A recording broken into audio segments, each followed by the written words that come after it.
Bonjour et bienvenue sur Boulevard BD. Aujourd'hui, Olive, tome 3, sur les traces du Nerpa.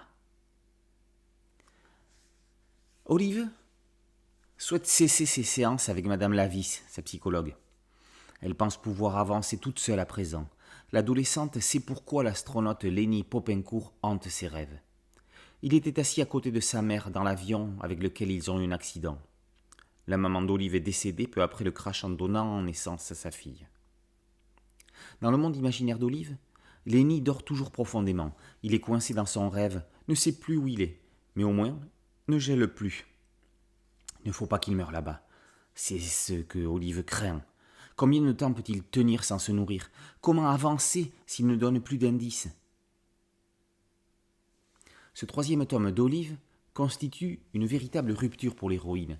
Elle qui, jusqu'à présent, avait peur de tout, devra se confronter au monde réel pour sauver Lenny, ce cosmonaute endormi. Pour cela, le phoque, qui fait des apparitions de la figuration depuis le début, va jouer un rôle crucial. On pourra même, comme Olive, réaliser son avatar en mie de pain. Et on ira, avec eux, au merveilleux musée de la mer de Biarritz, magnifiquement représenté par Lucie Mazel. La technique de la sculpture est une des méthodes utilisées par Lucie Mazel pour visualiser ses personnages en 3 dimensions. Elle a sculpté Olive, Lenny et Charlie dans de l'argile. On peut la voir le faire sur sa chaîne Twitch. Pour les animaux comme pour les décors, Mazel gagne en simplicité et par ricochet en dynamisme. En apparence dépouillée, les lignes de ses traits ont chacune leur importance. On l'observe en particulier dans de nouveaux décors de glace et de cailloux. Ces couleurs spatiales et spéciales sont une invitation au voyage spirituel. Vero Caso écrit une version réenchantée d'On a marché sur la Lune. Alors qu'à l'époque, Hergé innovait avec un voyage physique dans les étoiles, ce qui fait rêver aujourd'hui, quand on n'a pas la fortune pour le faire, c'est d'y aller par la pensée. Et ça, tout le monde peut y arriver. En apprivoisant son subconscient, Olive nous le prouve.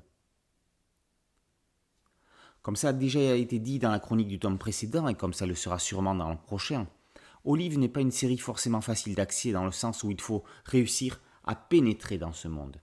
C'est une série qui se mérite, car une fois que l'on en a accepté le postulat, on fait partie des privilégiés qui peuvent bénéficier du voyage. Olive tome 3 sur les traces du Nerpa, par Vero Caso et Lucie Mazel, est paru aux éditions Dubuis. Boulevard BD, c'est un podcast audio, une chaîne YouTube. Merci de liker, de partager et de vous abonner.